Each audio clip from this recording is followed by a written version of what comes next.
السلام علیکم ورحمۃ اللہ وبرکاتہ۔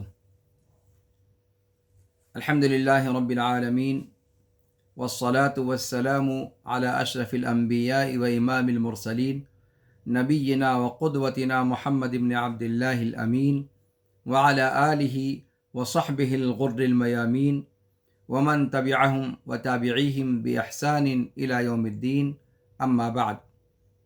رب اشرح لی صدری ویسر لی امری واحلل عقدۃ من لسانی یفقہوا قولی۔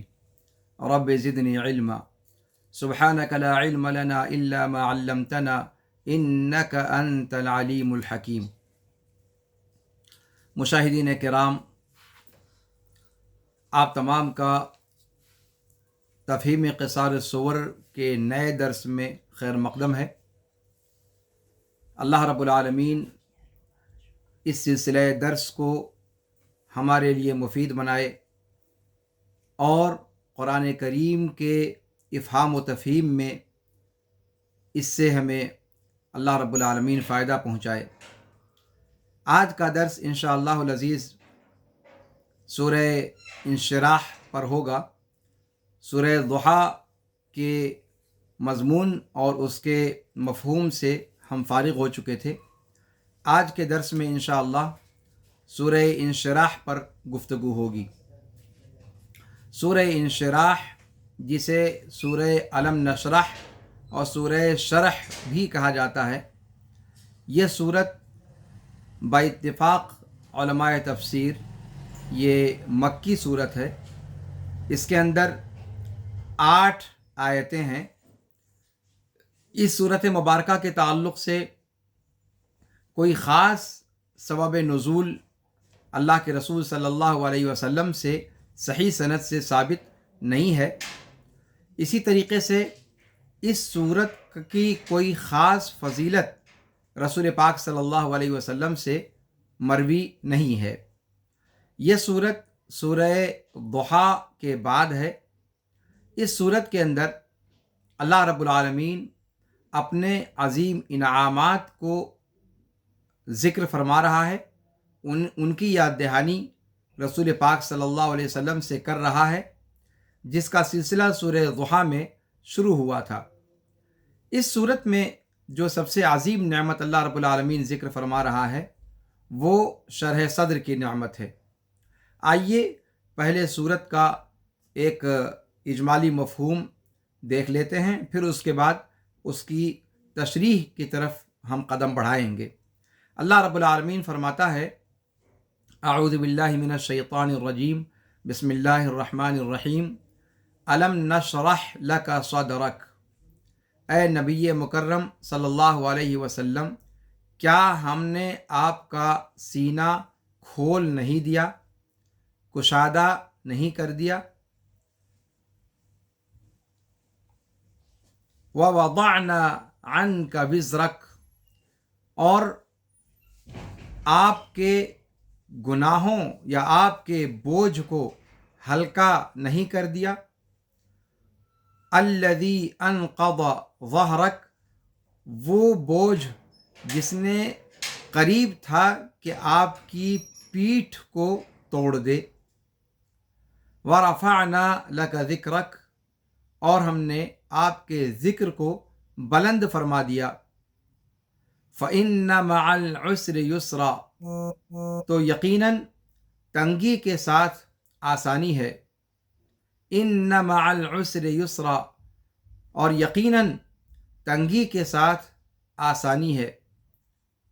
فَإِذَا فَرَغْتَ فَانصَبْ، تو جب آپ فارغ ہو لیں اپنے اشغال سے تو یکسو ہو کر عبادت کی طرف لگ جائیں۔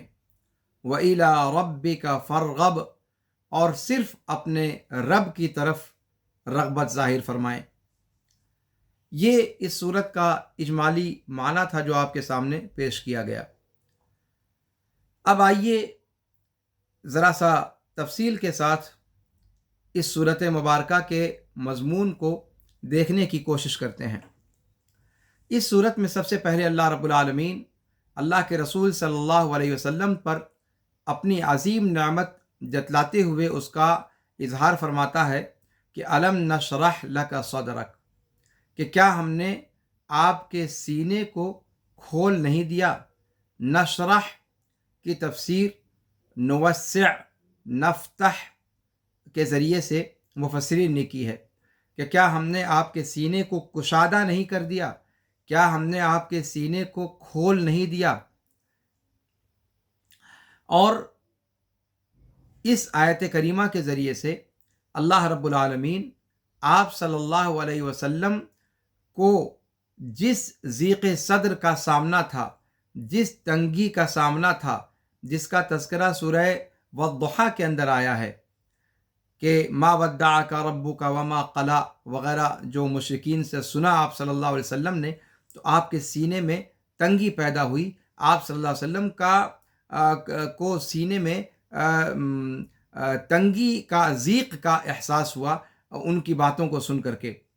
تو اس پس منظر میں علم نشرح لک صدرک، یہ گویا اسی کا جواب ہے کہ اللہ رب العالمین نے آپ کی اس حالت کو دوسری حالت سے تبدیل کر دیا۔ علم نشرح لک صدرک،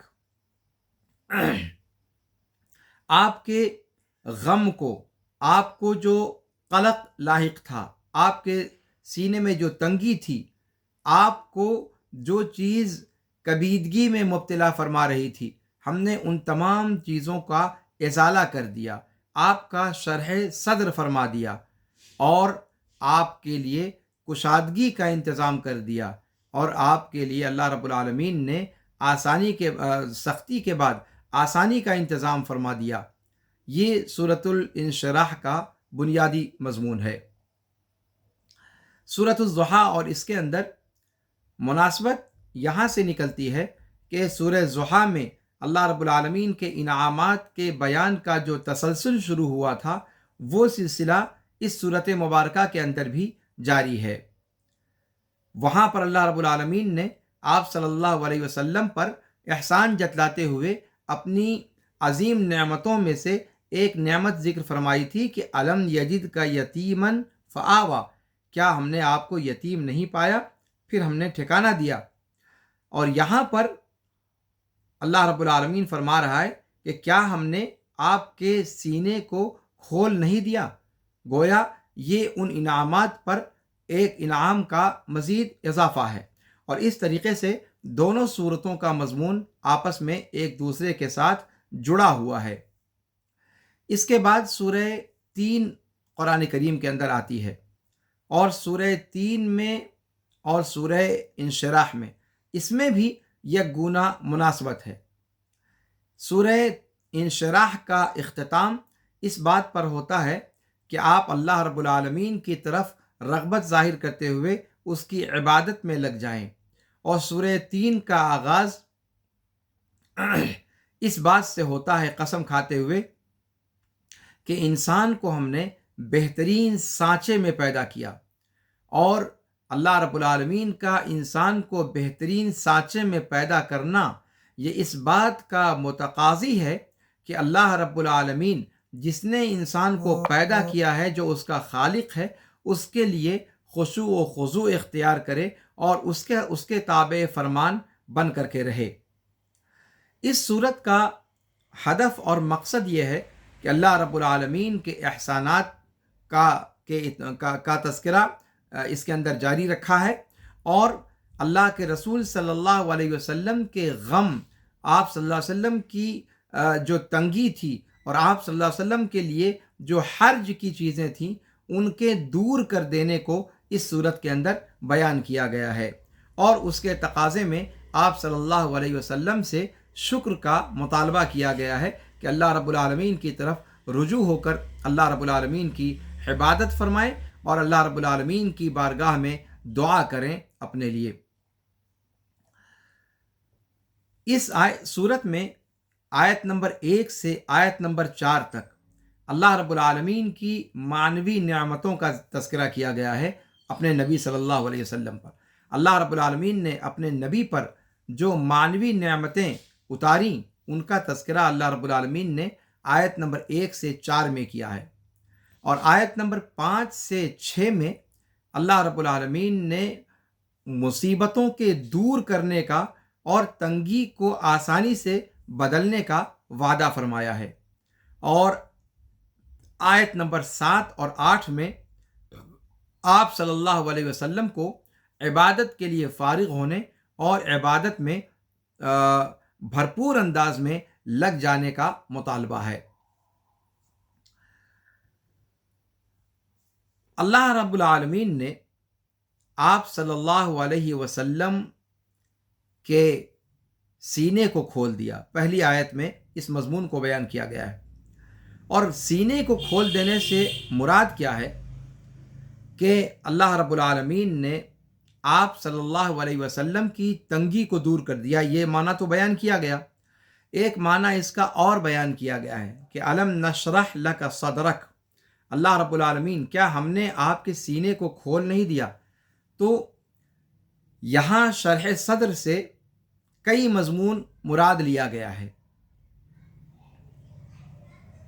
ایک مضمون تو وہ ہے جس کا آپ کے سامنے ذکر کیا گیا کہ اللہ رب العالمین نے آپ صلی اللہ علیہ وسلم کو اپنی قوم کی طرف سے جو اذیتیں لاحق ہو رہی تھیں، اور ان اذیتوں کی وجہ سے اللہ کے رسول صلی اللہ علیہ وسلم کے سینے میں جو تنگی ہو رہی تھی، جو پریشانی محسوس ہو رہی تھی، اللہ رب العالمین نے اس کا ازالہ کر دیا۔ اللہ رب العالمین نے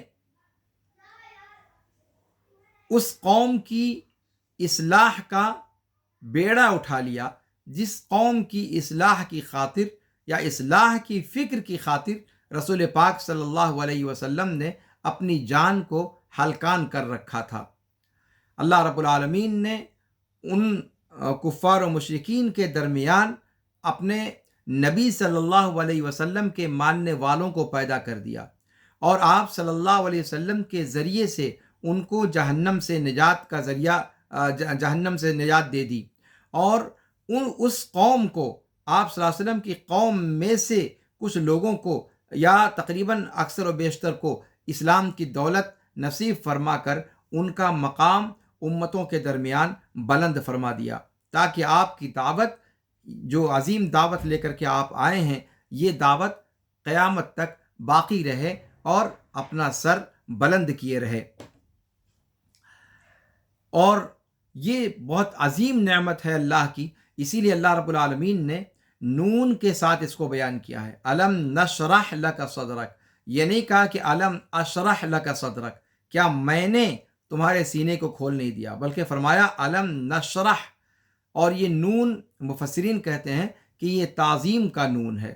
یہاں پر یہ اس بات کا اشارہ ہے کہ یہ جو شرح صدر اللہ رب العالمین نے فرمایا، یہ اتنا عظیم تھا اور اتنا زیادہ اہم تھا کہ اس کی اہمیت اور اس کی عظمت کا ایک عام انسان تصور بھی نہیں کر سکتا، اور عقلیں جس کی حقیقت تک رسائی نہیں پا سکتی۔ شرح صدر کا یہ مضمون، یہ معنوی مضمون ہے۔ شرح صدر کا ایک حسی مضمون بھی ہے، اور حسی مضمون یہ ہے کہ واقعتاً اللہ رب العالمین نے رسول پاک صلی اللہ علیہ وسلم کے سینے کے چاک کا واقعہ آپ کے ساتھ اللہ رب العالمین نے مقدر کر دیا تھا، اور آپ صلی اللہ علیہ وسلم کے ساتھ شق صدر کا واقعہ پیش آیا۔ تو شق صدر کا جو واقعہ پیش آیا، یہ آپ صلی اللہ علیہ وسلم کی شرح صدر کا حسی نمونہ تھا۔ آپ جانتے ہیں کہ آپ صلی اللہ علیہ وسلم کے ساتھ شق صدر کا واقعہ پیش آیا، اس کی تفصیل آپ سیرت کی کتابوں میں پڑھ چکے ہیں، اور امام شنقیطی نے اور دیگر مفسرین نے اس نقطے کو بیان کیا ہے کہ شرح صدر کا ایک حسی معنی وہ بھی ہے کہ اللہ رب العالمین نے اپنے نبی کو بچپن ہی سے اس عظیم کاز کے لیے تیار کیا تھا جس عظیم کاز کے لیے آپ کو بھیجا جانا تھا، لہذا آپ کا شق صدر ہوا اور آپ کے سینے کو باقاعدہ زمزم سے دھلا گیا، چاک کیا گیا، نکال کر کے اس کو دھلا گیا، اور اس طریقے سے اللہ رب العالمین نے آپ صلی اللہ علیہ وسلم کے سینے کو تیار کیا اس عظیم مقصد کے لیے جو اللہ رب العالمین آگے ان سے کام لینا چاہتا تھا۔ تو علم نشرح لک صدرک کے اندر یہ اللہ کے رسول صلی اللہ علیہ وسلم کے شرح صدر کا حصی مضمون ہے، اور یہ بھی اس آیت کریمہ میں مراد لیا گیا ہے۔ اور جو شرح معنوی ہے وہ تو آپ کے سامنے بیان کیا گیا۔ کیا اللہ کے رسول صلی اللہ علیہ وسلم کا سینہ چوڑا کر دیا گیا اللہ رب العالمین کی حکمتوں کو، جو دونوں قسم کی حکمتیں ہیں، ان کو سمجھنے کے لیے، ان کا ادراک کرنے کے لیے۔ اللہ رب العالمین کی حکمتیں دو طرح کی ہیں، ایک شرعی حکمتیں اور ایک کونی حکمتیں۔ شرعی حکمتیں یعنی جو اللہ کے رسول صلی اللہ علیہ وسلم شریعت لے کر کے آئے، اور شریعت کے اندر ظاہر سی بات ہے یہ جو احکام ہیں، نماز کا، روزہ کا، زکوٰۃ کا، حج کا، اور امر بالمعروف اور نہی عن المنکر کا، یہ سارے کے سارے احکام یہ اپنے آپ میں انسان کو مکلف کرنے والے ہیں، انسان کے لیے ایک طریقے سے، انسان کو ایک طریقے سے اللہ رب العالمین کے احکام کا پابند کرنے کے لیے ہیں۔ تو ایک تو اس کے لیے سینہ کشادہ کہ اللہ رب العالمین کے دین کو قبول کرنے کے لیے، اور دوسری بات اللہ رب العالمین کے کونی احکام کو قبول کرنے کے لیے۔ اللہ رب العالمین نے اس کائنات کے نظام کو چلانے کے لیے انسان کے اوپر قضاء و قدر کے حوالے سے جو آزمائشیں رکھی ہیں، جو مصیبتیں رکھی ہیں، جو اچھی اور بری چیزیں انسان کے سامنے پیش آتی ہیں، ان کو قبول کرنے کے لیے سینہ تیار ہو، اس کے لیے اللہ رب العالمین نے ان کو جو ہے شرح صدر فرمایا۔ تو اللہ کے رسول صلی اللہ علیہ وسلم کا یہ شرح صدر حصی بھی تھا اور معنوی بھی تھا، اور معنوی اس طور پر کہ اللہ رب العالمین کے دین کو مکمل طور پر شرح صدر کے ساتھ قبول کریں، یہ بھی معنی ہے، اور جو قضاء اور قدر کے اعتبار سے جو آزمائشیں آپ پر آنے والی ہیں ان کو بھی قبول کرنے کے لیے آپ کا سینہ کشادہ ہو، اس مضمون کو بھی یہ آیت کریمہ بتلا رہی ہے۔ اور اسی لیے نبی کریم صلی اللہ علیہ وسلم لوگوں میں سب سے زیادہ تقوی شعار، لوگوں میں سب سے زیادہ اللہ کی اطاعت کو انجام دینے والے، اور لوگوں میں سب سے زیادہ اللہ کی تقدیر پر صبر کرنے والے تھے۔ اسی طریقے سے شرح صدر ہی کے اندر یہ بھی داخل ہے کہ آپ صلی اللہ علیہ وسلم صبر کرتے تھے اذیتوں پر، اور اپنے دشمنوں کو معاف فرما دیا کرتے تھے، ان سے درگزر کر دیا کرتے تھے، برائی کا بدلہ اچھائی سے دیتے تھے۔ اور آپ صلی اللہ علیہ وسلم کے اخلاق نہ صرف یہ کہ دوستوں کو بلکہ دشمنوں کو بھی اپنے سائے میں لیے رہتے تھے۔ یہ علم نشرح لک صدرک کا اعجاز تھا کہ آپ صلی اللہ علیہ وسلم کے اندر یہ اخلاق کے اندر کشادگی تھی۔ یہاں پر علم نشرح لک صدرک کہا گیا، لکا، علم نشرح کے بعد اللہ رب العالمین نے آگے فرمایا لکا، اور اس موقع پر مفسرین نے کہا کہ اللہ رب العالمین نے یہاں پر جو اللہ کے رسول صلی اللہ علیہ وسلم کے لیے فرمایا کہ علم نشرح لک صدرک، یہ جار مجرور کو مقدم کیا تاکہ آپ صلی اللہ علیہ وسلم کے قلب اطہر پر جو ہے خوشی کو داخل کیا جائے، اور آپ صلی اللہ علیہ وسلم کو شوق دلایا جائے۔ صدرک اس کے بعد آیا، اور اس سے پہلے ہی جار مجرور کا ذکر کیا گیا۔ اسی طریقے سے لام یہاں پر اللہ کے رسول صلی اللہ علیہ وسلم کی تکریم اور تعظیم کو بتلا رہا ہے کہ اللہ رب العالمین نے آپ صلی اللہ علیہ وسلم کی خاطر ایسا کیا، آپ صلی اللہ علیہ وسلم کی تعظیم میں، آپ صلی اللہ علیہ وسلم کی تکریم نے، آپ صلی اللہ علیہ وسلم کی عزت افزائی میں۔ اور اللہ رب العالمین نے صدرک فرمایا، یہاں پر مثال کے طور پر یہ بھی کہا جا سکتا تھا کہ علم نشرح لک قلبک، ہم نے آپ کے دل کو کھول دیا، لیکن دل نہ کہہ کر، قلب نہ کہہ کر کے صدر کہا گیا۔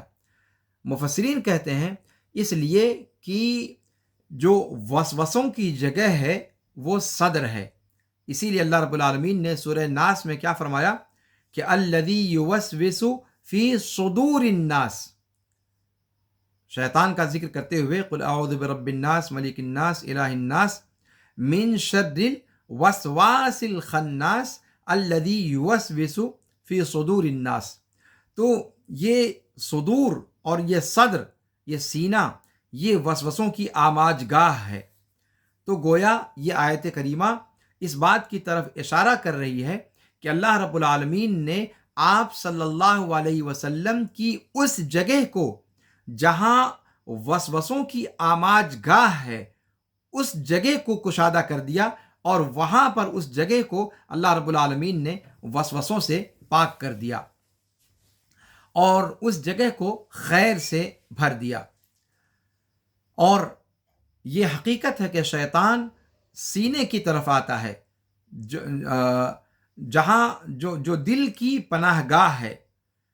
پھر جب شیطان کوئی جگہ پا جاتا ہے تو پھر وہاں سے وہ حملہ آور ہوتا ہے اور دل کے اندر ہموم غموم پھیلاتا چلا جاتا ہے، اور جس کا نتیجہ یہ ہوتا ہے کہ جب انسان کا دل غموں کی آماج گاہ بن جاتا ہے، مختلف قسم کے افکار اور سوچ اور فکر کی آماج گاہ بن جاتا ہے، تو پھر ایسا دل اطاعت میں، عبادت میں کوئی لذت نہیں پاتا. تو جب دشمن کو شروع ہی میں بھگا دیا گیا تو امن حاصل ہو گیا اور دل کشادہ ہو گیا. اور شرح صدر کا مطلب یہ ہے کہ دل ہر کیفیت میں اللہ رب العالمین کی رضا پر مطمئن ہو، اس کے اندر غموں کا احساس اتنا شدید نہ ہو کہ انسان مایوس ہو جائے، یا اسی طریقے سے اس کے اندر تنگی نہ پیدا ہو کہ انسان پریشان حال ہو جائے. اللہ رب العالمین سورہ حجر میں آیت نمبر 97 سے 99 تک میں فرماتا ہے کہ وَلَقَدْ نَعْلَمُ أَنَّكَ يَضِيقُ صَدْرُكَ بِمَا يَقُولُونَ فَسَبِّحْ بِحَمْدِ رَبِّكَ وَكُن مِّنَ السَّاجِدِينَ وَاعْبُدْ رَبَّكَ حَتَّى يَأْتِيَكَ الْيَقِينُ. آپ صلی اللہ علیہ وسلم کا سینہ تنگ کب ہوتا تھا؟ جب آپ صلی اللہ علیہ وسلم کی قوم آپ کو اذیت دینا چاہتی تھی اور آپ کو اللہ کے دین سے روکنے کی کوشش کرتی تھی. اللہ رب العالمین فرماتا ہے کہ ہم جانتے ہیں کہ آپ کا سینہ تنگ پڑ جاتا ہے یا تنگ پڑنے لگتا ہے ان لوگوں کی باتوں کو سن کر کے. یضیق صدرک بما یقولون، وہ لوگ جو کہہ رہے ہیں ان سے آپ کا سینہ تنگ پڑتا ہے. تو آپ کیا کیجئے کہ اپنے رب کی حمد کے ساتھ تسبیح بیان کیجئے اور سجدہ کرنے والوں میں سے ہو جائیے، اور اپنے رب کی یقین آنے تک عبادت میں لگ جائیں. یقین یعنی موت آنے تک. تو ضیق صدر کا علاج گویا قرآن کریم نے کیا بتایا کہ انسان اگر اپنے دل میں تنگی محسوس کرتا ہے تو اس کا علاج یہ ہے کہ اپنے رب کی عبادت میں لگ جائے.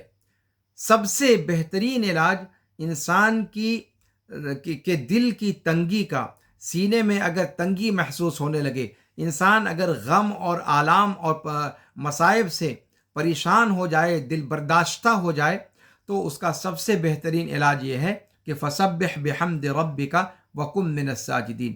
اپنے رب کی حمد کے ساتھ تسبیح. یہ فارمولہ رسول پاک صلی اللہ علیہ وسلم کے لیے بھی ہے اور آپ صلی اللہ علیہ وسلم کے ساتھ ساتھ قیامت تک آنے والے امتیوں کے لیے بھی ہے.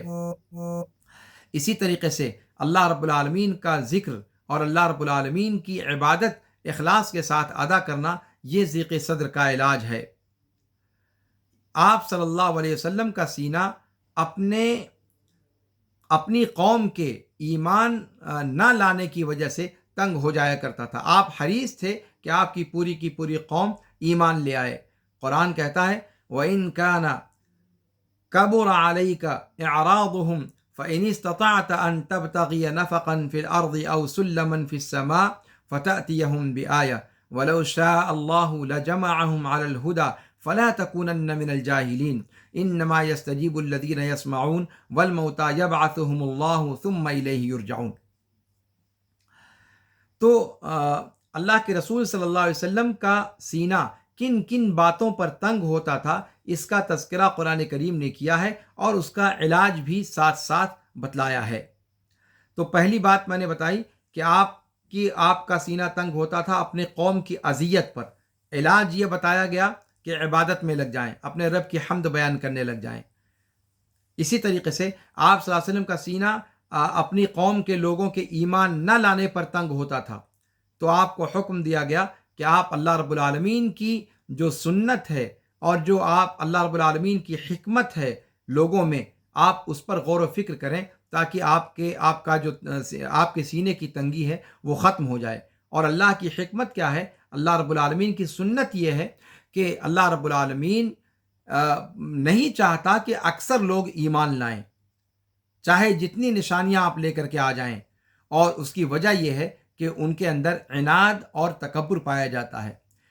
تو مرنے والے جیسے فائدہ نہیں اٹھاتے، اسی طریقے سے یہ لوگ بھی ان براہین اور ادلہ سے فائدہ نہیں اٹھا سکتے۔ اور یہ شرح صدر کی جو نعمت یہاں پر اللہ کے رسول صلی اللہ علیہ وسلم کے ساتھ اللہ رب العالمین نے ذکر فرمائی ہے، یہ صرف اللہ کے رسول صلی اللہ علیہ وسلم کے ساتھ خاص نہیں ہے۔ اللہ کے رسول صلی اللہ علیہ وسلم کے لیے تو ہے ہی، مخاطب آپ ہی ہیں، لیکن یہ آیت کریمہ قیامت تک آپ صلی اللہ علیہ وسلم کے نہج پر، آپ کے منہج پر چلنے والے تمام لوگوں کے لیے ہے۔ جو جتنا زیادہ رسول پاک صلی اللہ علیہ وسلم کی اتباع کرنے والا ہوگا، وہ اتنا زیادہ شرح صدر سے حصہ پائے گا۔ اور اس آیت سے پتہ چلا کہ شرح صدر یہ اللہ رب العالمین کی عظیم نعمت ہے، اور خاص طور سے اللہ رب العالمین کی طرف دعوت کا کام کرنے والے لوگوں کے لیے شرح صدر کا ہونا از بس ضروری ہے، تاکہ وہ دعوت کے بوجھ کو اٹھا سکیں اور دعوت کے میدان میں آگے قدم بڑھا سکیں۔ اسی لیے آپ دیکھ لیں، اللہ کے رسول صلی اللہ علیہ وسلم کے بارے میں تو یہ بات کہی ہی گئی، اس سے پہلے آپ صلی اللہ علیہ وسلم سے پہلے جو انبیاء و رسول آئے، ان کے تذکرے میں بھی شرح صدر کا ذکر ملتا ہے۔ موسیٰ علیہ السلام کو دیکھ لیں، جب وہ فرعون کے پاس جانے لگے تو وہاں پر انہوں نے شرح صدر کا مطالبہ کیا تھا کہ اے اللہ، اتنے بڑے کام کے لیے تو مجھ کو بھیج رہا ہے، لیکن اس کام کو بھیجنے سے پہلے میرے لیے شرح صدر فرما دے۔ تو اللہ رب العالمین فرماتا ہے ان کی دعا کو نقل کرتے ہوئے کہ قال رب اشرح لی صدری ویسر لی امری واحلل عقدۃ من لسانی یفقہوا قولی واجعل لی وزیرا من اہلی۔ تو یہاں موسیٰ علیہ السلام نے سب سے پہلی جو دعا کی وہ یہی تھی کہ اے اللہ، تو میرا شرح صدر فرما دے۔ گویا ایک داعی کے لیے، دعوت کے میدان میں کام کرنے والے کے لیے، بھلائی کا حکم دینے اور برائی سے روکنے والے کے لیے، سماج میں کام کرنے والے کے لیے سب سے پہلے جو چیز ضروری ہے وہ یہ کہ وہ اللہ رب العالمین سے شرح صدر کی دعا کرے، اس لیے کہ اس میدان میں اسے گالی بھی کھانی پڑے گی، اسے ڈنڈا بھی کھانا پڑے گا، اسے زد و کوب بھی کیا جائے گا، اس کو ہر طرح کی اذیتوں کا سامنا کرنا پڑے گا، اس کو طعن و تشنیع کا بھی سامنا کرنا پڑے گا۔ اور ان سب احوال کے آنے سے پہلے ایک داعی کو چاہیے کہ وہ اپنے رب سے اپنے لیے شرح صدر مانگے، تاکہ کشادگی کے ساتھ، تحمل کے ساتھ وہ ان سارے احوال اور ظروف کا مقابلہ کر سکے، ان کو برداشت کر سکے۔ امام شنقیطی رحمہ اللہ اس آیت کی تفسیر میں، جو موسیٰ علیہ السلام کی ذکر کی بھی آپ کے سامنے، اس آیت کی تفسیر میں کہتے ہیں کہ یہ ہر اللہ کے راستے میں دعوت دینے والے کا طریقہ ہونا چاہیے کہ وہ کشادگی صدر کے ساتھ، وہ شرح صدر کے ساتھ اور مکمل اپنے نفس کے اطمینان کے ساتھ اور مکمل صبر اور ضبط اور حوصلے کے ساتھ دعوت کے میدان میں قدم رکھے۔ اس لیے کہ دعوت کے میدان میں یہ کبھی نہیں سوچنا چاہیے کہ اگر ہم بہت کامیاب داعی ہیں تو ہماری مخالفت نہیں ہوگی۔ اس لیے کہ رسولوں سے زیادہ کامیاب دعوت کون پیش کر سکتا ہے؟ کیا رسولوں سے بھی زیادہ بلیغ انداز میں ہم اور آپ دعوت کا کام کر سکتے ہیں؟ تصور بھی نہیں کیا جا سکتا۔ لیکن اس کے باوجود رسولوں کو جن اذیتوں کا سامنا کرنا پڑا وہ کرنا پڑا، ان کو جس طریقے سے راہ حق سے روکا گیا، جس طرح ان کی راہ میں روڑے ڈالے گئے، اٹکائے گئے، جس طریقے سے ان کے سامنے تکبر کا مظاہرہ کیا گیا، جس طریقے سے ان کے سامنے دشمنیاں نکالی گئیں، کیا وہ واقعات ہمارے اور آپ کے سامنے نہیں ہیں؟ ہمارے اور آپ کے سامنے ہیں۔ لہٰذا دعوت کے میدان میں قدم رکھتے ہوئے ایک داعی کو مکمل طور پر ذہنی طور پر پہلے سے تیار ہونا چاہیے کہ اسے ان حالات کا سامنا کرنا پڑے گا، احتمال نہیں، یقینی طور پر۔ جب رسولوں کو کرنا پڑا تو آپ اور ہم کس کھیت کے مولی ہیں؟ لہذا جب یہ یقینی ہے کہ اس طرح کے حالات کا ہمیں سامنا کرنا پڑے گا تو پھر اللہ رب العالمین سے شرح صدر کا مطالبہ کریں۔ اللہ رب العالمین ہمیں وہ تحمل عطا کرے، اللہ رب العالمین ہمارے سینے کے اندر وہ کشادگی عطا کرے کہ ہم ان چیزوں کو انگیز کر سکیں اور اس کے بعد دعوت کے میدان میں آگے بڑھ سکیں۔ آج بھی جب ہم اور آپ اپنے ارد گرد کے حالات کو دیکھتے ہیں، ہم میں سے جو لوگ صاحب ایمان ہیں ان کے دل میں تنگی پیدا ہو جاتی ہے، بے انتہا کڑھن سی محسوس ہوتی ہے۔ جو حالات ہیں اپنے ارد گرد، مسلمانوں کی جو حالات ہیں ان کو دیکھ کر کے انسان پریشان ہو جاتا ہے اگر وہ حقیقت میں صاحب ایمان ہے۔ تو ایسی صورت میں ہمارا طریقہ کیا ہونا چاہیے کہ اللہ رب العالمین کی حکمت میں غور و فکر کریں۔ اسی طریقے سے انبیاء کرام کی جو سیرت قرآن کریم کے اندر بیان کی گئی ہے یا رسول پاک صلی اللہ علیہ وسلم کی احادیث میں بیان کی گئی ہے، اور خود رسول پاک صلی اللہ علیہ وسلم کی سیرت کس طریقے سے انہیں اذیتوں کا سامنا کرنا پڑا اور کیسے کیسے نفسیات کے لوگوں سے، کس قسم کے مزاج کے لوگوں سے ان کا واسطہ پڑا، ان چیزوں کو جاننا چاہیے۔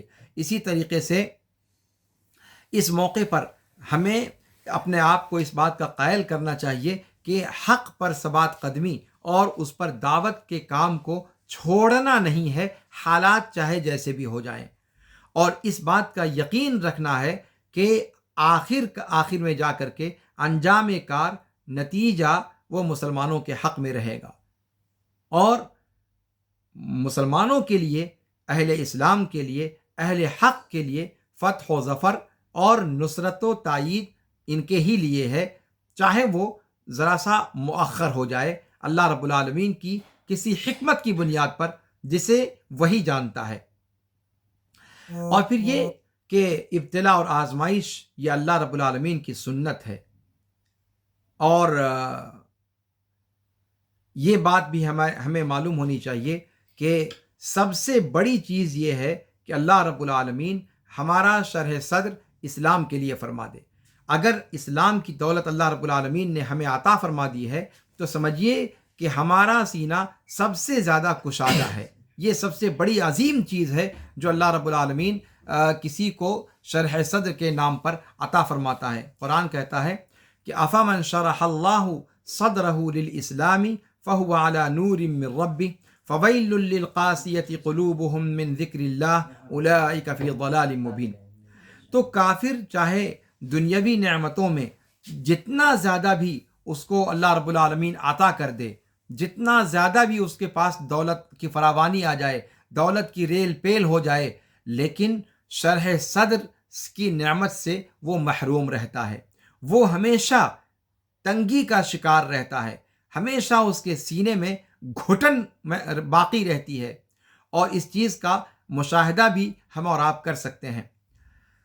تو اللہ رب العالمین نے ہمیں اور آپ کو اسلام کی دولت دی، یہ سب سے بڑی چیز ہے جس پر ہمیں شرح صدر ہونا چاہیے۔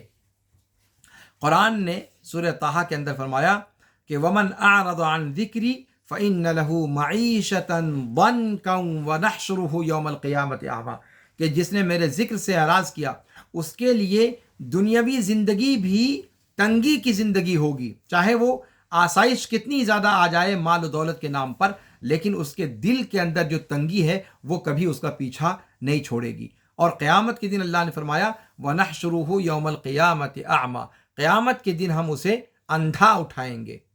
تو یہ قرآن کی آیات ہیں جس سے پتہ چلتا ہے کہ شرح صدر، سب سے بڑی جو شرح صدر کی نشانی ہے وہ یہ کہ اللہ رب العالمین آپ کو اسلام کی دولت عطا کر دے۔ اگر اسلام کی دولت عطا کر دیا اللہ نے تو پھر آپ اپنے سینے میں تنگی محسوس نہیں کر سکتے، آپ سمجھیے کہ آپ کا سینہ اللہ رب العالمین نے کشادہ کر دیا ہے۔ آئیے اس کے بعد آگے کی طرف بڑھتے ہیں۔ اللہ رب العالمین نے آگے فرمایا الم نشرح لک صدرک ووضعنا عنک وزرک۔ اللہ رب العالمین نے وہ کون سا بوجھ تھا جو اللہ کے رسول صلی اللہ علیہ وسلم سے دور کر دیا، ہٹا دیا۔ کہتے ہیں کہ یہ بوجھ، کچھ لوگوں نے کہا کہ یہ وحی کا بوجھ ہے، کچھ لوگوں نے کہا کہ وہ مصیبتیں اور وہ سختیاں تھیں جو آپ صلی اللہ علیہ وسلم، جن کا آپ صلی اللہ علیہ وسلم سامنا کرتے تھے، اور کچھ لوگوں نے کہا کہ نہیں، ان سے مراد وہ گناہ ہیں جو آپ صلی اللہ علیہ وسلم سے چھوٹے موٹے گناہ سرزد ہو جایا کرتے تھے۔ لیکن جیسا کہ کہا جاتا ہے نا کہ ایک عام شخص بڑے سے بڑا گناہ بھی کر لیتا ہے اور اسے چھوٹا سمجھتا ہے، جبکہ جو نیک وکار لوگ ہوتے ہیں وہ بسا اوقات چھوٹی سے چھوٹی غلطی کو بھی بہت بڑا گناہ سمجھتے ہیں۔ تو رسول پاک صلی اللہ علیہ وسلم کا معاملہ بھی ایسے ہی ذکر کیا کہ ان سے جو چھوٹی موٹی لغزشیں سرزد ہو جایا کرتی تھیں بتقاضائے بشریت، اس کو آپ صلی اللہ علیہ وسلم، ان کو آپ صلی اللہ علیہ وسلم ایک بوجھ تصور کر لیتے تھے۔ تو بوجھ کے تعلق سے یہ تینوں باتیں ذکر کی گئی ہیں، اور اللہ رب العالمین نے آپ صلی اللہ علیہ وسلم کے گناہوں کے تعلق سے سورہ فتح آیت نمبر 2 میں پہلے ہی کہہ رکھا تھا کہ لِيَغْفِرَ لَكَ اللَّهُ مَا تَقَدَّمَ مِن ذَنبِكَ وَمَا تَأَخَّرَ، کہ آپ صلی اللہ علیہ وسلم سے جو بھی لغزشیں سرزد ہوئی ہیں یا ہوں گی مستقبل میں، ان تمام کو اللہ رب العالمین نے بخش دیا ہے۔ تو یہ اللہ رب العالمین نے جو فرمایا کہ وَوَضَعْنَا عَنْكَ وِزْرَكَ، کہ آپ کے بوجھ کو ہم نے آپ سے اتار دیا، یعنی آپ کا جو آپ کے کندھے کو بوجھل کر رہا تھا، آپ کی پیٹھ کو بوجھل کر رہا تھا، اس چیز کو ہم نے ختم کر دیا۔ امام ابن تیمیہ رحمہ اللہ نے اس موقع پر کچھ باتیں ذکر کی ہیں، جس کا خلاصہ یہ ہے کہ انبیاء معصوم ہوتے ہیں۔ انبیاء کے گناہ کے تعلق سے، یہاں گناہ کی بات جب کہی گئی ہے تو یہ بات وضاحت کر دینی ضروری ہے کہ انبیاء وہ خطا سے معصوم ہوتے ہیں ان تعلیمات میں جو وہ امت کے لیے لے کر کے آتے ہیں۔ اسی طریقے سے انبیاء کرام کبیرہ گناہوں سے معصوم ہوتے ہیں۔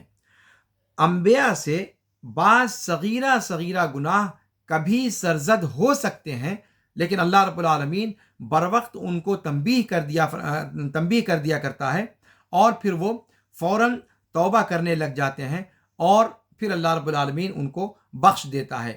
اور اسی قول کو صحابہ کرام نے، تابعین نے، اور ائمہ نے، اور جمہور علماء نے اختیار کیا ہے۔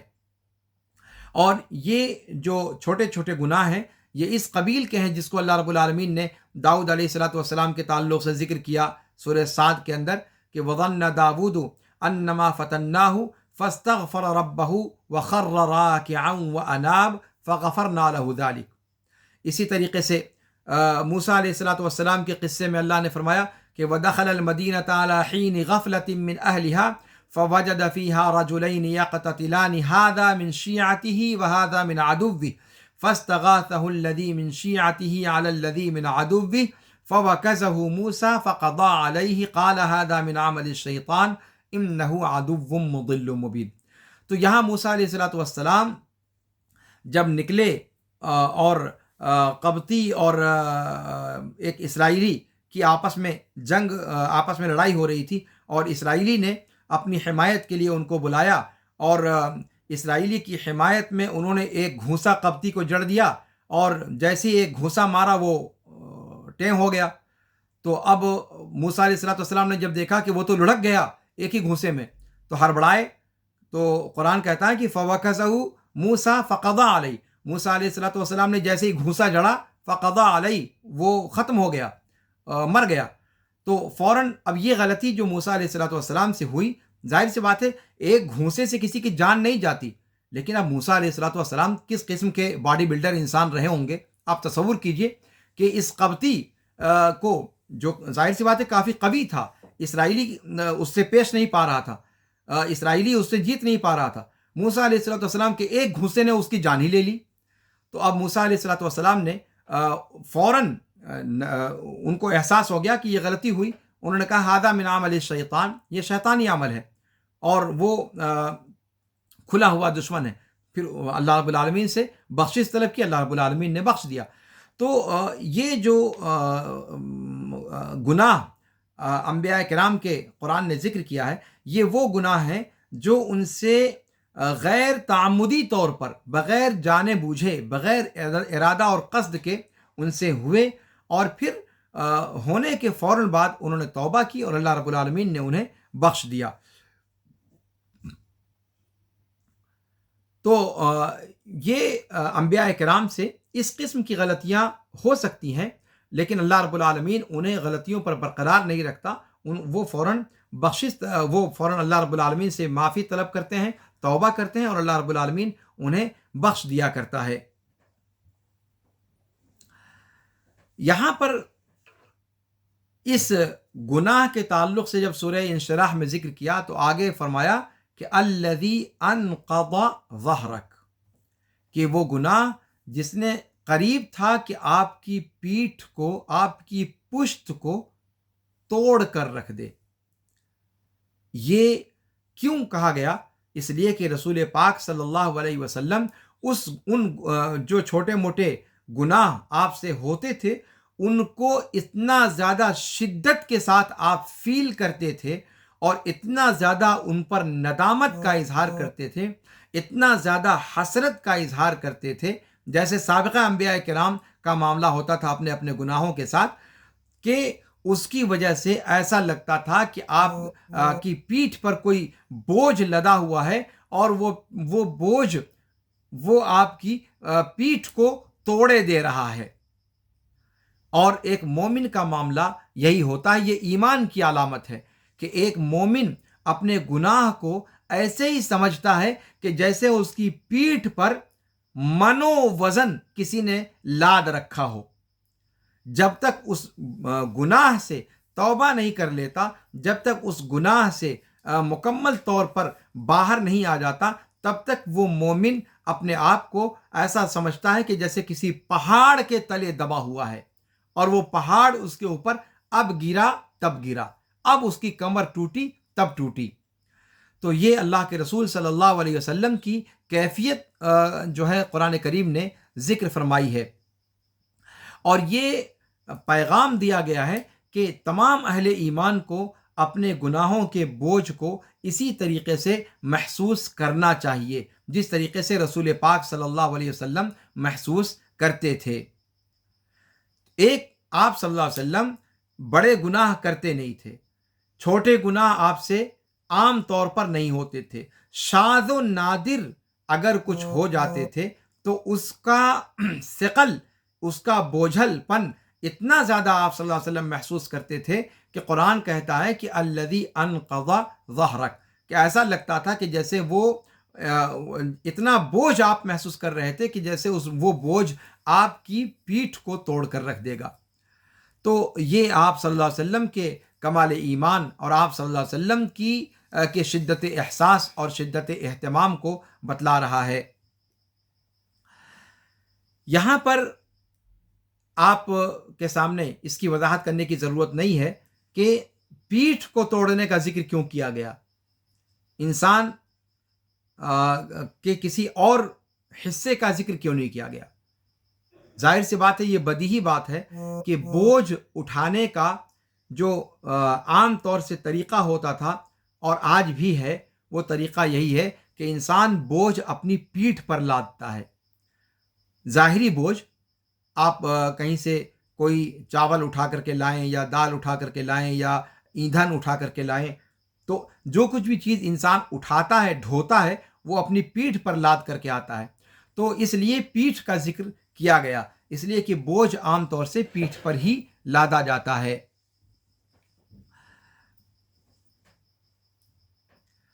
اب یہاں پر ایک چیز یہ ہے کہ جب یہ گناہوں کا بوجھ اس طریقے سے ہوتا ہے کہ انسان کی پیٹھ کو توڑ دے، تو پھر انسان اس بوجھ سے اپنے آپ کو ہلکا کیسے کرے؟ تو سب سے پہلی بات تو یہ کہ عام انسانوں کو بھی اس بوجھ سے اگر اپنے آپ کو ہلکا کرنا ہے تو سب سے پہلا طریقہ یہ ہے کہ شیطان کے راستوں کو چھوڑ دے، شیطان کے راستوں سے بچ کر کے رہے اور گناہوں میں بچنے سے اپنے آپ کو روکے. اسی طریقے سے ایسے وسائل کو اختیار کرے جو انسان کو غافل نہ ہونے دیں، اس لیے کہ انسان غافل ہوا نہیں کہ شیطان اس پر قابو پایا نہیں. تو کوشش کرے کہ انسان غفلت میں مبتلا نہ ہو. اور غفلت میں انسان کیسے مبتلا نہیں ہوگا؟ جب وہ اپنی کسی معمولی سی خطا پر بھی فوراً توبہ اور استغفار کر لے. تو توبہ میں جلدی کرنا اور استغفار بکثرت کرنا، اسی طریقے سے جو گناہوں کا کفارہ بنائی گئی ہیں چیزیں، ان چیزوں کو اختیار کرے. مثال کے طور پر نماز ہے، اللہ کے رسول صلی اللہ علیہ وسلم نے فرمایا نماز ہے، یا اسی طریقے سے جمعہ کی نماز ہے. اللہ کے رسول صلی اللہ علیہ وسلم کا ارشاد گرامی ہے کہ 5 وقت کی نمازیں اور جمعہ تک یہ اپنے مابین کے لیے کفارہ ہے جب تک کبیرہ گناہ کا ارتکاب نہ کیا جائے. یعنی اگر کبیرہ گناہ کا انسان ارتکاب نہیں کرتا، صغائر کا معاملہ ہے، تو 5 وقتہ نمازیں پابندی کے ساتھ ادا کرنا اور ہر جمعہ کو پابندی کے ساتھ ادا کرنا، یہ اپنے درمیان کے سارے گناہوں کو ختم کر دیتے ہیں، اس کے لیے کفارہ بن جایا کرتے ہیں. اسی طریقے سے حج اور عمرہ ہے. اللہ کے رسول صلی اللہ علیہ وسلم نے فرمایا کہ العمرۃ الی العمرۃ کفارۃ لما بینہما، عمرہ اپنے اگلے عمرہ تک کے درمیان کے گناہوں کے لیے کفارہ ہے، اور حج مبرور اس کا بدلہ سوائے جنت کے کچھ اور نہیں ہے. اسی طریقے سے جو غفلت اور غیبت کی مجلسیں ہیں یا برائی کی مجلسیں ہیں، ان سے اپنے آپ کو انسان دور رکھے. اسی طریقے سے اچھے لوگوں کی صحبت اختیار کرے جو اللہ رب العالمین کی اطاعت و فرمانبرداری کے کام میں مدد کرنے والے ہوں، گناہوں پر مدد کرنے والے نہ ہوں، اور ایسے لوگ جو اچھی باتوں کا حکم دیں اور بری باتوں سے روکیں. ان سب طریقوں کو اختیار کر کے انسان اپنے گناہوں کے بوجھ کو ہلکا کر سکتا ہے. اس کے بعد اللہ رب العالمین نے فرمایا وَرَفَعْنَا لَكَ ذِكْرَكَ، کہ اے نبی مکرم صلی اللہ علیہ وسلم، ہم نے آپ کے ذکر کو بلند کر دیا.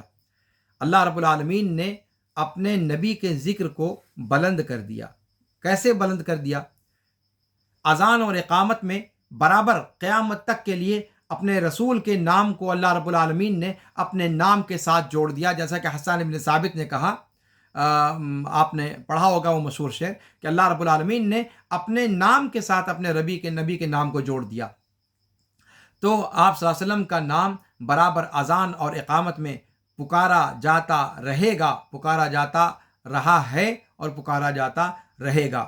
اسی طریقے سے تشہد کے اندر برابر اللہ کے رسول صلی اللہ علیہ وسلم کا ذکر بلند ہوتا رہے گا.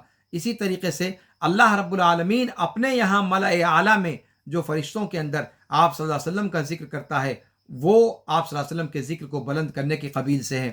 اللہ رب العالمین فرماتا ہے ان اللہ وملائکتہ یصلون علی النبی یا ایھا الذین آمنوا صلوا علیہ وسلموا تسلیما.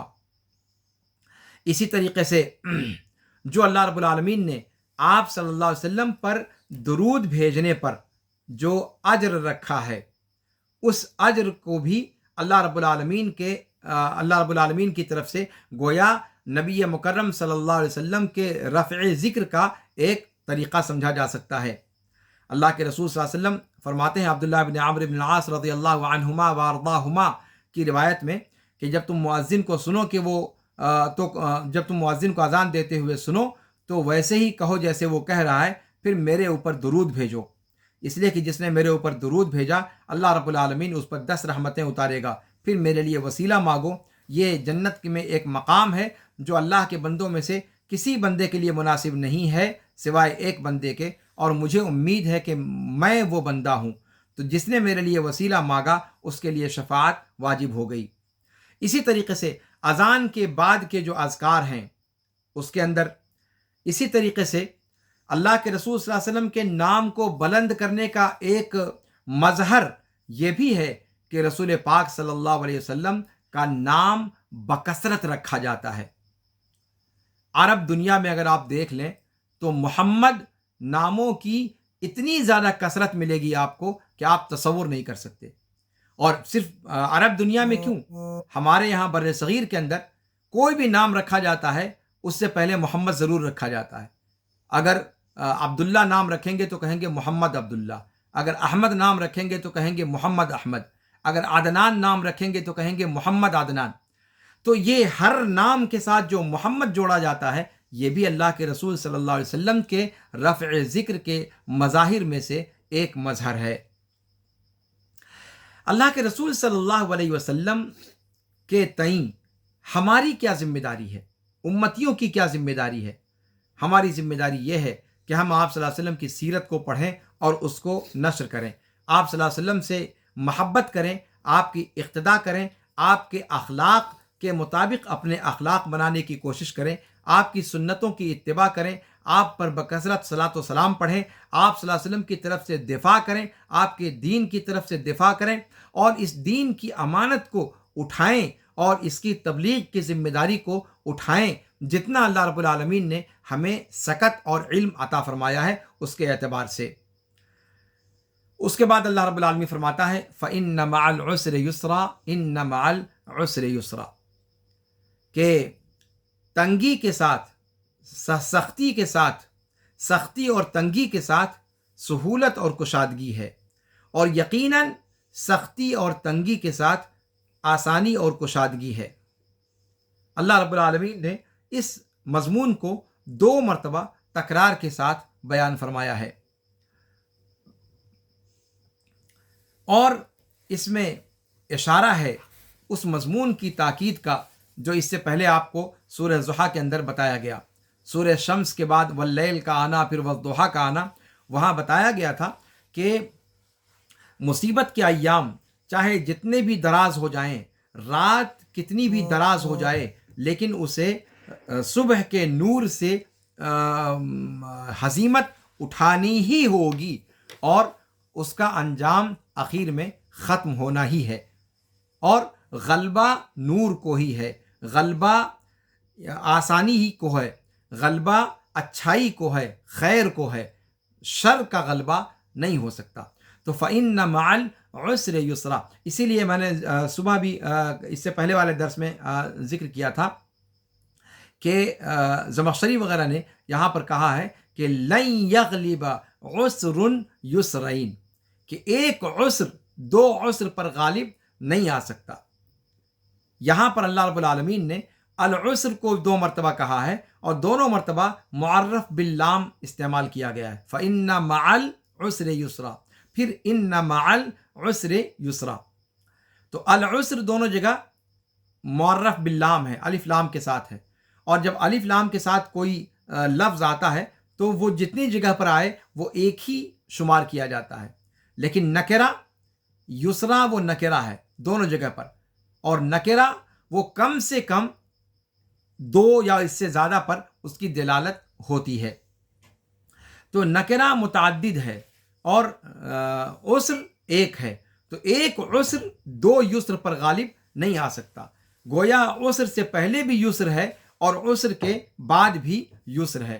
تو کوئی بھی آزمائش، کوئی بھی بلا، کوئی بھی مصیبت، کوئی بھی بیماری یا کوئی بھی سختی، وہ آپ ایک بندے کو اس چیز کو ہمیشہ ذہن میں رکھنا چاہیے کہ سختی آنے سے پہلے اللہ نے آپ کو نرمی دی تھی، اور سختی کے بعد پھر نرمی آنے والی ہے۔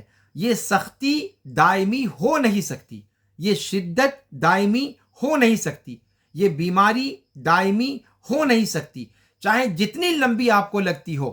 لیکن آپ یاد رکھیں کہ اس بیماری سے پہلے اللہ نے آپ کو تندرستی دی تھی، تو جس اللہ نے اس بیماری سے پہلے تندرستی دی تھی، وہی اللہ اس بیماری کے بعد تندرستی کو لائے گا اور لا کر رہے گا۔ فَإِنَّ مَعَ الْعُسْرِ يُسْرًا إِنَّ مَعَ الْعُسْرِ يُسْرًا۔ ایسا ہو نہیں سکتا کہ یہ بیماری آپ کو موت کے منہ تک لے جائے اور پھر آپ کے اوپر کوئی کشادگی نہ آئے۔ یہ قرآن کی تعلیم کے خلاف ہے۔ تو یہاں پر گویا دو باتیں ذکر کی گئی، ایک تو یہ کہ آسانی اصل ہے، یسر یہ اصل ہے، اور عسر یہ عارضی ہے۔ یہ عسر عارضی طور پر آئی ہے، انسان کی زندگی میں عسر یا تنگی یہ عارضی طور پر آتی ہے اور چلی جاتی ہے۔ اس سے پہلے بھی یسر تھا اور اس کے بعد بھی یسر باقی رہے گا۔ ایک بات۔ دوسری بات یہ کہ قرآن نے کیا صیغہ استعمال کیا، ذرا دھیان دیجئے۔ فَإِنَّ مَعَ الْعُسْرِ يُسْرًا۔ مَعَ، قرآن یہ نہیں کہہ رہا ہے کہ عسر کے جانے کے بعد آسانی آئے گی۔ دھیان دیجئے قرآن کی آیت پر۔ قرآن یہ نہیں کہہ رہا ہے کہ عسر کے بعد یسر ہے، بلکہ کہا عسر کے ساتھ یسر ہے۔ ساتھ ہم کب بولتے ہیں؟ جب ایک ساتھ آپ کے پہلو بپہلو کوئی موجود ہو۔ اور یہ تعبیر اس بات کا اشارہ دے رہی ہے کہ جس وقت انسان کے اوپر تنگی اور آزمائش ہوتی ہے، اس وقت بھی شدت اور تنگی اور بیماری اور سختی تنہا نہیں ہوتی، تنہا نہیں ہوتی ہے۔ یعنی ایسا نہیں ہوتا کہ اللہ رب العالمین کسی کی زندگی سے آسانیوں کو مکمل طور پر ختم کر کے اس کے اوپر ہر چہار جانب سے مصیبتوں کو مسلط کر دے، ایسا ہو نہیں سکتا۔ فَإِنَّ مَعَ الْعُسْرِ يُسْرًا۔ چاہے جتنی آزمائش انسان کے اوپر آ جائے، لیکن انسان اگر غور کرے تو ان آزمائشوں کے درمیان بھی یسر کی گنجائش ہوتی ہے اور یسر موجود ہوتا ہے۔ اگر یسر موجود نہ ہو تو انسان اس دنیا میں بچے ہی نہ، اسی وقت وہ سدھار جائے دوسری دنیا کو۔ اس کا مطلب یہ ہے کہ سختی کے وقت میں بھی یسر ساتھ میں موجود ہوتا ہے۔ یہ اور بات ہے کہ اس وقت وہ مغلوب ہوتا ہے، یہ اور بات ہے کہ وہ مغلوب ہوتا ہے، اور غلبہ شدت کا ہوتا ہے، غلبہ مصیبت کا ہوتا ہے، آزمائش کا ہوتا ہے، یا انسان فیل مصیبت کو کرتا ہے اور وہ آسانی کو اس وقت دیکھ نہیں پاتا، لیکن آسانی موجود اس وقت بھی ہوتی ہے۔ فَإِنَّ مَعَ الْعُسْرِ يُسْرًا۔ اور پھر جب وہ مغلوب کی کیفیت میں ہوتی ہے، یہ تو تب جب تنگی آپ کے اوپر مسلط ہوتی ہے۔ جب تنگی مکمل طور پر ختم ہو جاتی ہے، تب پھر مکمل طور پر یسر آ جاتا ہے۔ اور یہ دونوں مضمون اس آیت کے اندر بیان کیا گیا ہے، اور مفسرین نے اس کو کھل کر کے بیان کیا ہے۔ اور ایک چیز اور ہے کہ یہ جو شدت ہے اور یہ تنگی ہے، یہ بہت زیادہ لمبی کھینچنے والی نہیں، بلکہ یہ دونوں ایک دوسرے کے بالکل قریب قریب ہیں۔ اس لیے کہ معیت کی تعبیر جہاں ایک طرف یہ بتلاتی ہے کہ دونوں ایک دوسرے کے مصاحب ہیں، ایک دوسرے کی سنگت میں ہیں، وہیں اس سے یہ بھی پتہ چلتا ہے کہ اگر آپ ایک ساتھ نہ مانیں، ایک ساتھ آپ کو نظر نہ آئے، تو آپ یہ یقین رکھیں کہ ایک کے ساتھ ساتھ دوسری لگی ہوئی ہے۔ تو معیت کا یہ مضمون جو ہے وہ اس آیت کریمہ سے ہمیں ملتا ہے، اور اللہ کے رسول صلی اللہ علیہ وسلم نے بھی اس بات کو بیان کیا ہے۔ آپ صلی اللہ علیہ وسلم کا فرمان ہے کہ وَإِنَّ الْفَرَجَ مَعَ الْكَرْبِ، کشادگی مصیبت کے ساتھ ساتھ ہے۔ وَإِنَّ مَعَ الْعُسْرِ يُسْرًا، اور تنگی کے ساتھ ساتھ کشادگی ہے۔ یہ روایت امام ترمذی نے اس کو روایت کیا ہے اور اس کو حسن صحیح قرار دیا ہے۔ اب یہاں پر آئیے تھوڑی سی بات اس پر ہو جائے کہ اگر کسی کی زندگی میں سختی ہے، کسی کی زندگی میں مصیبتیں ہیں، بلائیں ہیں، تو پھر وہ آسانی اس کی زندگی میں کیسے آئے؟ اس کے طریقے کیا ہیں کہ جس کے ذریعے سے آسانی کو لایا جائے؟ سب سے پہلی چیز تو یہ کہ اللہ رب العالمین سے دعا کریں کہ اللہ رب العالمین اس تنگی کو ختم کر دے، اس پریشان حالی کو ختم کر دے اور کشادگی لائے۔ اسی طریقے سے توبہ اور استغفار، اللہ رب العالمین کا کثرت کے ساتھ ذکر، اسی طریقے سے لوگوں پر آسانی کرنا سیکھیے۔ لوگوں پر آسانی کریں گے، اللہ رب العالمین آپ پر آسانی کرے گا، اس لیے کہ جیسی کرنی ویسی بھرنی۔ جب بھی مصیبت میں آپ ہوں تو آپ دوسروں کی دستگیری کی کوشش کیجئے۔ آپ دوسروں کی دستگیری کریں گے، اللہ رب العالمین آپ کی دستگیری کرے گا۔ اسی طریقے سے صلاۃ اور صبر کا اہتمام، قرآن کہتا ہے وَاسْتَعِینُوا بِالصَّبْرِ وَالصَّلَاةِ وَإِنَّهَا لَكَبِیرَةٌ إِلَّا عَلَى الْخَاشِعِینَ، کہ صبر اور صلاۃ کے ذریعے سے مدد طلب کرو، اور یہ بہت بڑی چیزیں ہیں مگر خشوع اختیار کرنے والوں پر۔ اللہ کا تقوی اختیار کریں، اللہ پر توکل کرنا سیکھیں۔ قرآن کہتا ہے وَمَن يَتَّقِ اللَّهَ يَجْعَلْ لَهُ مِنْ أَمْرِهِ يُسْرًا، جس شخص نے بھی اللہ کا تقوی اختیار کیا، اللہ رب العالمین اس کے معاملے سے آسانی پیدا فرما دے گا، اس کے معاملے کی تنگی کو آسانی سے بدل دے گا۔ اسی طریقے سے جو شرعی اسباب ہیں مادی، ان کو آدمی اختیار کرے۔ جیسے اگر آپ کی روزی کشادہ نہیں ہے، آپ کے یہاں فاقہ کی نوبت آ گئی ہے، تو آپ روزی کی طلب کرنے کی کوشش کریں، روزگار ڈھونڈنے کی کوشش کریں۔ اگر آپ بیمار ہیں تو آپ علاج کے لیے کوشش کریں، اور اسی طریقے سے شرعی اسباب کو اختیار کریں، جیسے صدقہ ہے، خیرات ہے، رقیہ ہے، دعا ہے، وغیرہ وغیرہ۔ تو اس طریقے سے انسان اپنے عسر کو یسر سے بدل سکتا ہے۔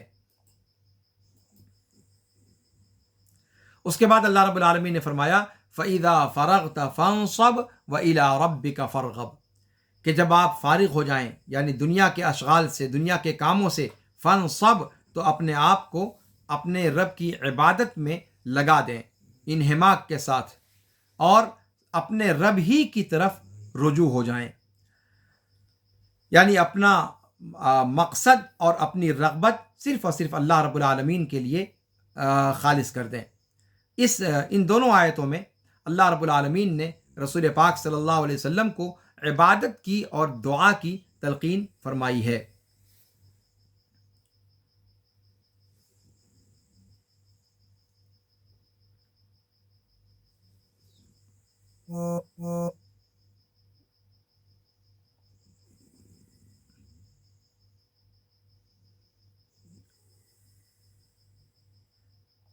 اور یہاں پر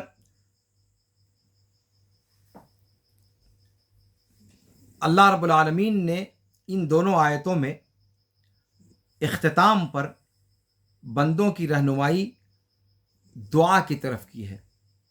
مفسرین یہاں پر ذکر کرتے ہیں کہ فَإِذَا فَرَغْتَ فَانصَبْ وَإِلَىٰ رَبِّكَ فَارْغَب، اس کے اندر دعا کی دو قسمیں ہیں، جو اس سے پہلے آپ کے سامنے بعض دروس میں نے ہی آپ لوگوں کے سامنے ذکر کی ہیں، اگر آپ کے ذہن میں ہو۔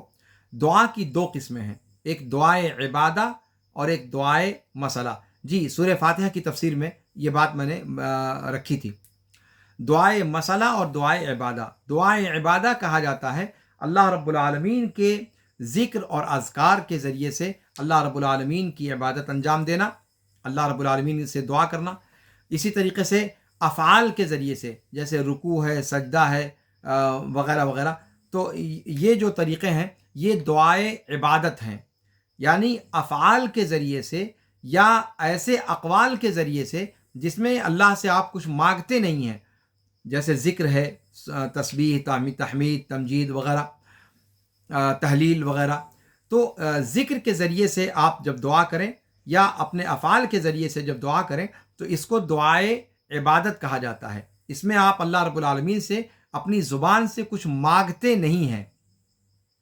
اور دوسری دعا کی قسم وہ ہے جس کو دعائے مسئلہ کہا جاتا ہے، جس میں آپ اللہ رب العالمین سے سوال کرتے ہیں، اللہ رب العالمین سے طلب کرتے ہیں تو اس کو دعائے مسئلہ کہا جاتا ہے، اور یہ تو بہت واضح ہے۔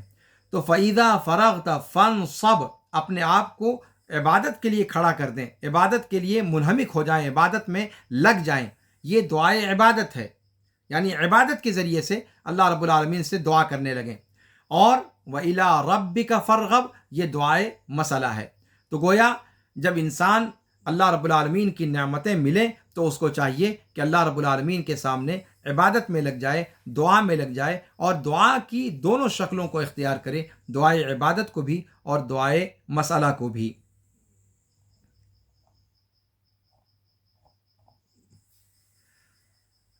اس طریقے سے ہم نے سورہ شرح کے یا سورہ انشراح کے اجمالی مضمون کو آپ کے سامنے رکھنے کی کوشش کی۔ اللہ رب العالمین سے دعا ہے کہ اللہ رب العالمین ہمیں قرآن کریم کی آیتوں کو سمجھ کر پڑھنے کی توفیق عطا فرمائے، اور اس کے مطابق ہمارا عمل بھی اللہ رب العالمین ہمیں عمل کرنے کی بھی توفیق عطا فرمائے۔ اللہ رب العالمین قرآن کریم کو ہمارا سفارشی بنائے، ہمارے خلاف سفارشی نہ بنائے۔ اللہ رب العالمین اس ماہ مقدس میں ادا کی جانے والی عبادتوں کو شرف قبولیت بخشے۔ اللہ رب العالمین ہمارے سبھی اعمال کو قبول فرمائے، اور اللہ رب العالمین ہمارا حشر نبیین، صدیقین، شہداء و صالحین کے ساتھ فرمائے۔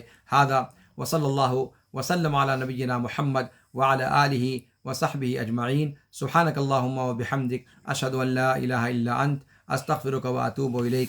والسلام علیکم ورحمۃ اللہ تعالی وبرکاتہ۔